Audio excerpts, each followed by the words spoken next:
Salaamaaleykum. Salaamaaleykum, monsieur le Premier ministre. Salaamaaleykum, monsieur le Président de l'Assemblée nationale, les membres du gouvernement. Monsieur le Premier ministre, am na ñu ko wax léegi ci ndaw ñi foofu lay dellu siwaat ndax jàpp naa ne sa gouvernement dafa mel ni santatuñ ko création d'emplois mais préservation des emplois trouvés sur place lañ ko sant loolu nag yaakaar naa ne xaaruñu ko woon ci gouvernement bi licenciement yi li ci ministre bi wax léegi waroon na lool ak ñi ñu licencier li ñu wax na sax ba tudd loi waaye loolu loi ak ñi saytu loi ñoom ñoo ko war a wax il faut que la justice se prononce sur ces cas de licenciement abusif ci port ci aéroport ci CDC ak yeneen këru liggéeyukaay yoo xamante ni jàpp nañ ne kumba am ndey ak kumba amul ndey moom moo nekk foofu te dañ cee gis ñàkk yërmande goo xamante ni gu bari doole la dàq bi nag dafa egg sax ci ñoo xamante ni jàpp naa ne kenn waru leen a dàq mooy les policiers ñooñu nga xamante ni dañu wax ne seeni contrat moom moo jeex ki sol tenue nationale bëccëgal réew mi guddil réew mi kooku motif économique warul tax nga ne da nga koy bàyyi rawatina ci jamono boo xam les défis sécuritaires sont énormes donc jàpp naa ne ñooñu muy ces 312 seen réintégration dafa war a nekk lu immédiate beneen bi mooy toujours ci ndaw ji migration circulaire wax nañ ko mooy léegi ndaw ji dañ leen di yóbbu ngeen dem loolu jàpp naa ne du solution keroog bi ñuy dem ni jëwriñ ji taxawee tiim leen am na lu bari lu mu fàttali ci conscience collective bi te loolu du li ñu digoon ndawi Sénégal gis naa sax ñu ne Qatar tamit moo ngi xaar ñeneen ñoo xamante ni duñu ñuy witt waaye des gens qui sont bien formés loolu tam dëppawul avec les enjeux de développement du Sénégal donc loolu war nañ ci taxaw bu baax beneen bi monsieur le Premier ministre maa ngi ñeewant bu baax le ministre de la justice ndax fi mu ne ñoo ngi ñëpp a ngi jooy tiim ko y compris le président de la République di wax ne le peuple doit mettre la pression sur la justice non le peuple n'a pas le droit de mettre la pression sur la justice rawatina justice boo xam ki ñu ko dénk tey nit ñi am nañ ci moom yaakaar suñ ko dooleelul buñ ko affaiblir fii may wax ak yéen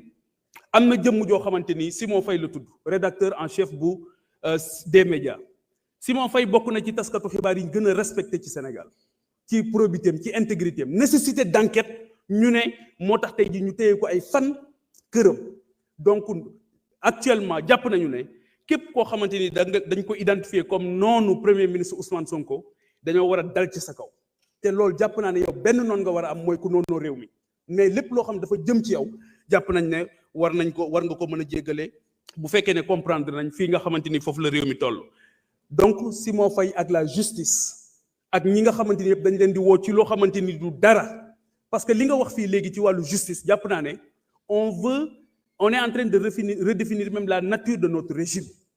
Pendant longtemps, on a décrié une administration judiciaire. Aujourd'hui, on va aller vers un véritable pouvoir judiciaire. Loolu lañ doon xeex.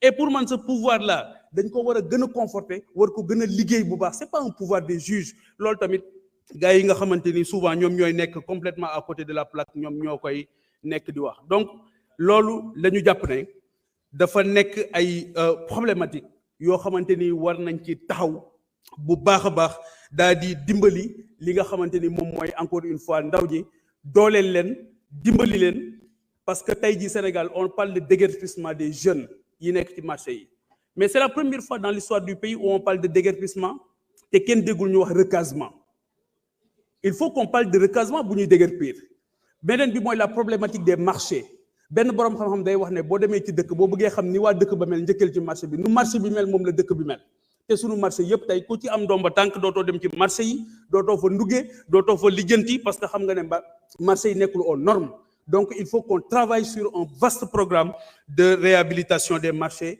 jàpp naa ne loolu tamit dafa nekk farata ci fi nga xamante ni foofu la Sénégal toll.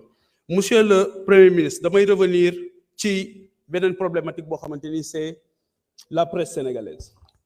Excusez-moi, mais justice bi doy na, c'est bon.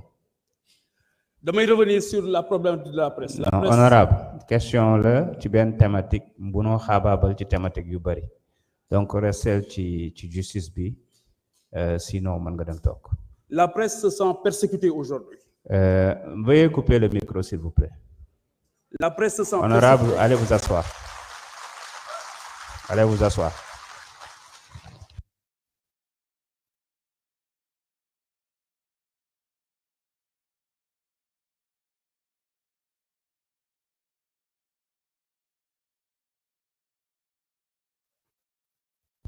Merci beaucoup. Monsieur le Premier ministre, vous avez la parole.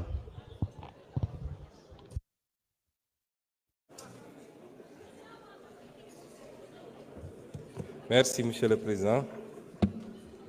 Je crois qu'il y a eu 50 000 questions en une, mais dinañ ci tontu yenn yi rek.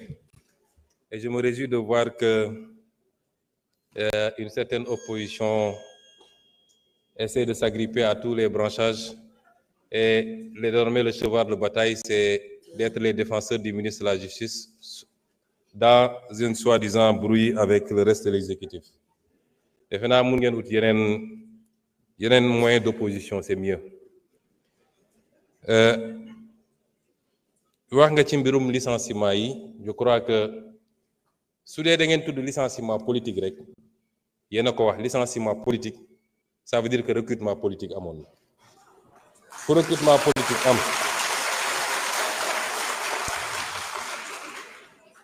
ku ñëw ku politique recruté woon nag politique war na laa mën a fi dindi loolu amul demal ma ñëw mais il se trouve que ce n'est même pas ça. Le problème, ministre Birame Souleye Diop wax na ko léegi. On vous a donné des arguments techniques. Répondez par rapport à des arguments techniques. Nee nga justice, il faut me prononcer. Kan moo tere justice prononcé wu? Les gens sont libres d'aller en justice pour dire que d'accord moi ci sama licenciement et la justice se prononcera. C'est pas un débat, jarul ñëw fi assemblée. Boobu vraiment c'est hors sujet. Ensuite, s'il vous plaît. Vous parlez de justice. Vous savez, je ne sais pas dans ce que j'ai défini. Nga xam ne lépp ci constitution laa ko jëlee. Lan mooy le changer régime bi. Est-ce que yow xam nga régime Sénégal kon? Est-ce que vous pouvez me dire, la constitution dit que c'est ça. Je rappelle que c'est ça, vous dites qu'on change de régime.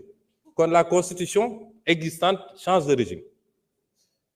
C'est-à-dire, il faut arrêter d'être aérien. Dès leen wax loo xam ne dañ naan 1 plus 1 égale 2 constitution article wax na lii est-ce que mooy nañ ko dee leen dellu si noonu ci politique parce que sinon da ngay ni nekk di lëndëmal askan wi ci wax yoo xam ne amul bopp amul génn. La justice elle doit être rendue. La justice a été discréditée depuis plusieurs années loolu du lu ñuy nëbb lu Sénégal yëpp d'accord la majorité des acteurs de la justice d'accord nañ ci. Magistrats, avocats, greffiers, ñëpp d'accord nañu y a un problème kon loolu lu ñuy waxati te ñi yàq justice nitu justice loxoom mi ngi ci lenn ci nitu justice yi du ñëpp parce que gis nañ li fi xew ak comment on a instrumentalisé des magistrats ba ñëpp ñaawlu ko loolu am na fi et cette justice là il faut l'aider à se redresser parce que erreur bi sénégalais yi warul def mooy jàpp ni dès lors qu'on a élu le président Bassirou Diomaye Faye le 24 mars mbir mi changé na déedéet il y a la volonté de changer la conduite du changement et les résultats yi ñu war a am l'État c'est le même État qui est là les mêmes agents hauts fonctionnaires magistrats etc.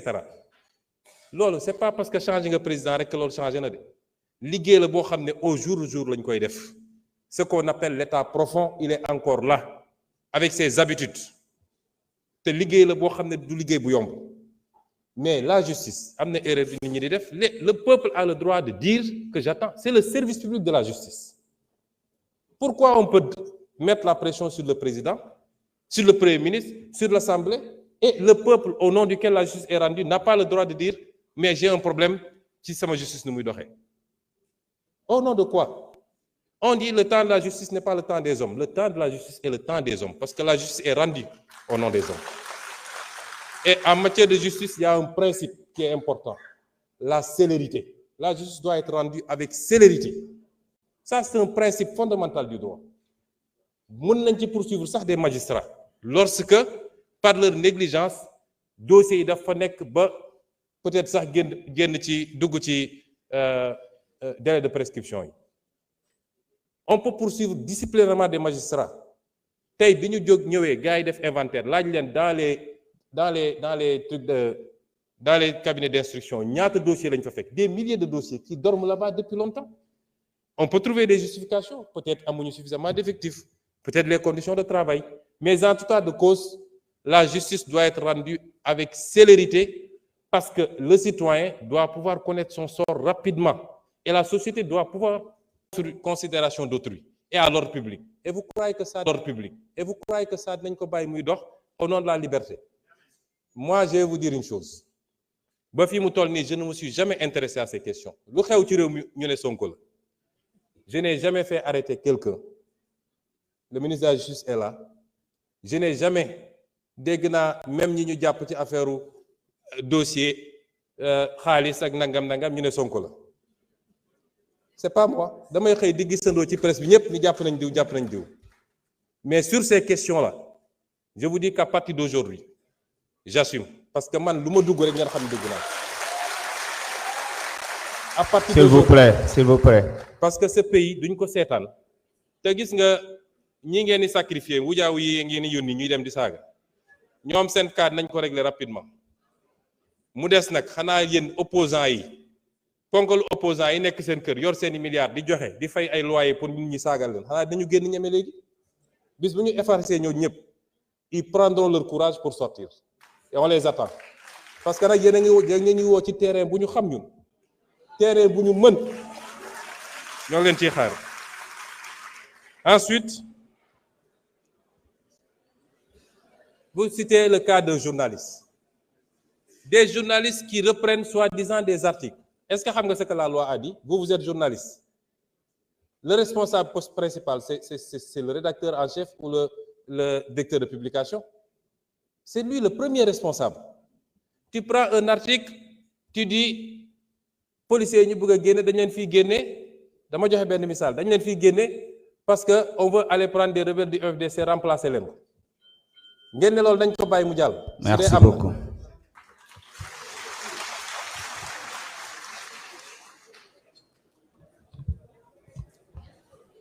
Honorable Ousmane Diop, vous avez la parole.